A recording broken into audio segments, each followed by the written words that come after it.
Efektivitas Revisi Undang-Undang Nomor 1 Tahun 1974 ke Undang-Undang Nomor 16 Tahun 2019 tentang Perkawinan oleh Dra. Hj. Zuhroh, MH Hakim Mahkamah Syariah Sigli Kelas 1B mengawali tulisan ini dengan mengucapkan Bismillahirrahmanirrahim, mencoba mengamati dan menganalisa serta mencari fakta yang terjadi dalam masyarakat, khususnya dalam proses persidangan yang terjadi setelah diterbitkan Revisi Undang-Undang Nomor 1 Tahun 1974 ke Undang-Undang Nomor 16 Tahun 2019 yang pada pokoknya merubah usia perkawinan anak-anak perempuan dari minimal 16 tahun menjadi minimal 19 tahun. Undang-Undang Republik Indonesia Nomor 16 Tahun 2019 tentang perubahan atas Undang-Undang Nomor 1 Tahun 1974 tentang perkawinan disahkan Presiden Joko Widodo pada tanggal 14 Oktober tahun 2019 di Jakarta. Undang-Undang Nomor 16 Tahun 2019 tentang perubahan atas Undang-Undang Nomor 1 Tahun 1974 tentang perkawinan mulai berlaku setelah diundangkan PLT Menkumham Cahyo Kumolo pada tanggal 15 Oktober tahun 2019 di Jakarta. Dalam undang-undang tersebut, batas minimal umur perkawinan bagi wanita dipersamakan dengan batas minimal umur perkawinan bagi pria, yaitu 19 tahun, pasal 7 ayat 1, Undang-Undang Nomor 16 Tahun 2019 tentang perkawinan. Batas usia tersebut dinilai telah matang jiwa raganya untuk dapat melangsungkan perkawinan agar dapat mewujudkan tujuan perkawinan secara baik sehingga tidak berakhir pada perceraian dan mendapat keturunan yang sehat dan berkualitas.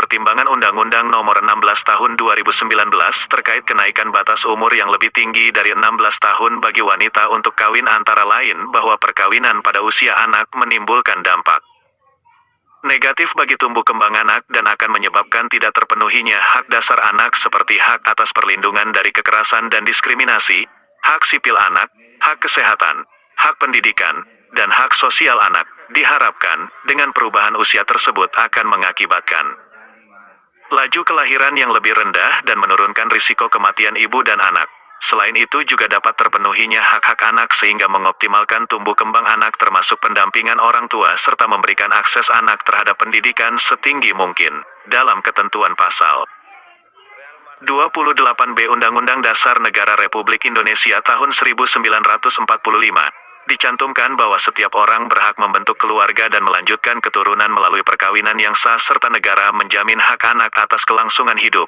tumbuh, dan berkembang serta berhak atas pelindungan dari kekerasan dan diskriminasi. Pasal 7 ayat 1, Undang-Undang Nomor 1 Tahun 1974 menyatakan bahwa perkawinan hanya diizinkan apabila pihak pria mencapai umur 19 tahun dan pihak wanita sudah mencapai usia 16 tahun.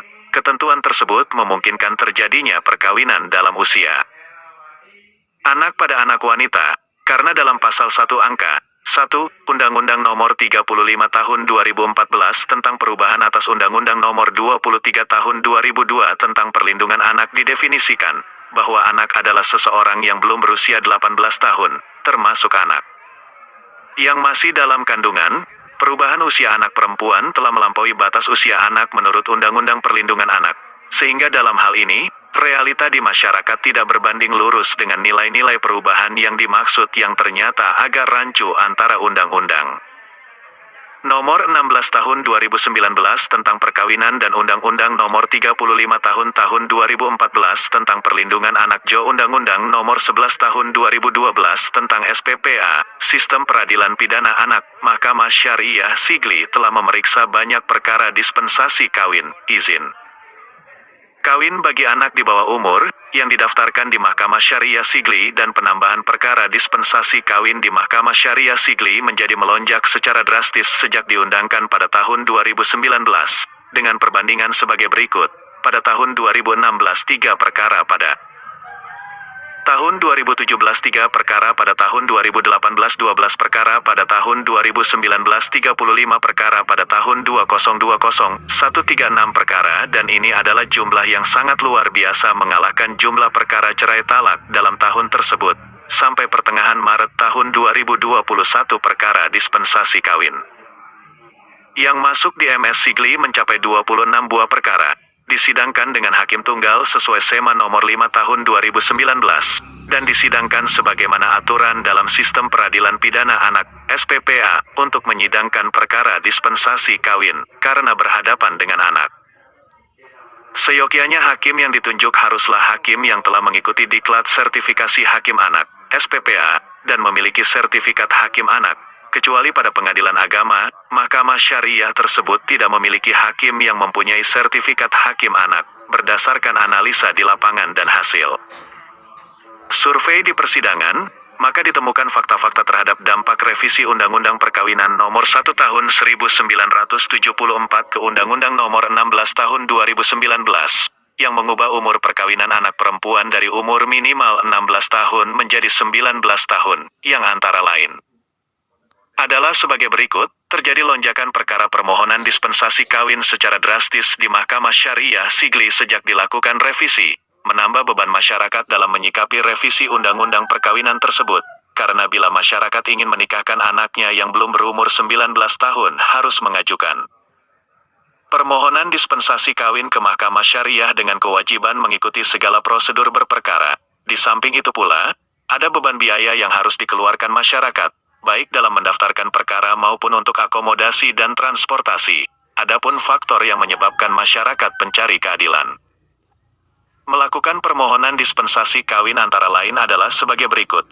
A. Pernikahan dilakukan atas keinginan anak, tanpa paksaan orang tua atau siapapun. B. Pernikahan dilakukan adalah untuk mencegah terjadinya perbuatan asusila, halwat, ikhtitat, dan atau zina. C. Tingkat perekonomian masyarakat yang lemah, untuk membantu mengurangi beban ekonomi keluarga. D. Tingkat pendidikan masyarakat yang rendah atau putus sekolah. E. Pandangan ataupun stereotip masyarakat yang antara lain menilai bila anak gadis sudah dipinang maka wajib dinikahkan dan umur 17 sampai 18 tahun adalah umur yang ideal untuk menikah.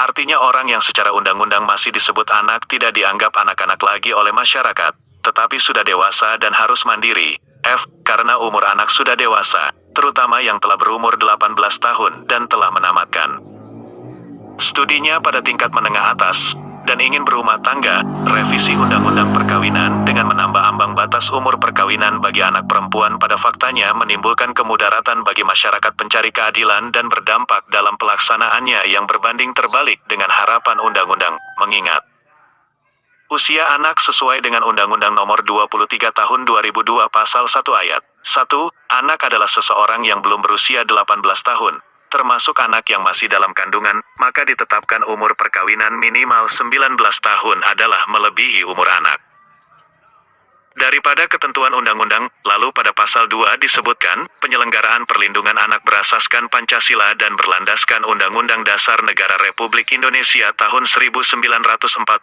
serta prinsip-prinsip dasar Konvensi Hak-Hak Anak meliputi A. Non-diskriminasi. B.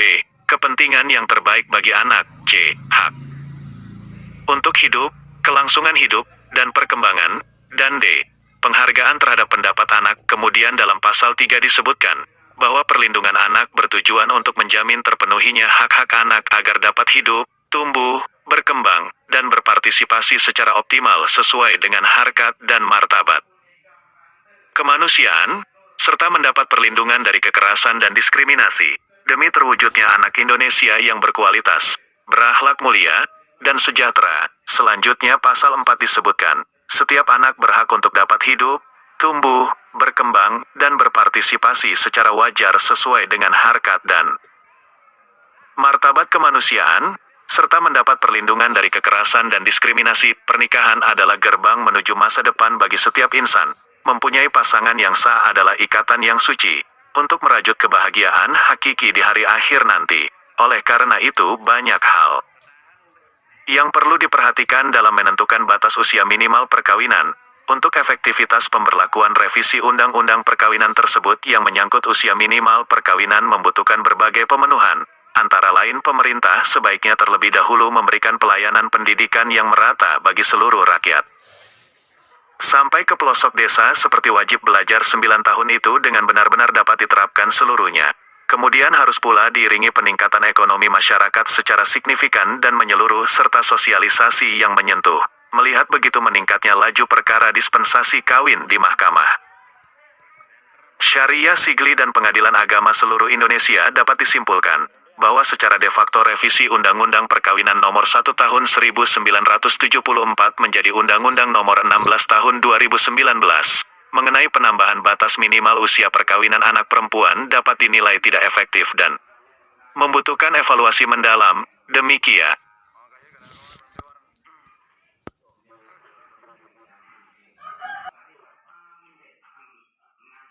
How tenki hatene anora dobe, kedi akli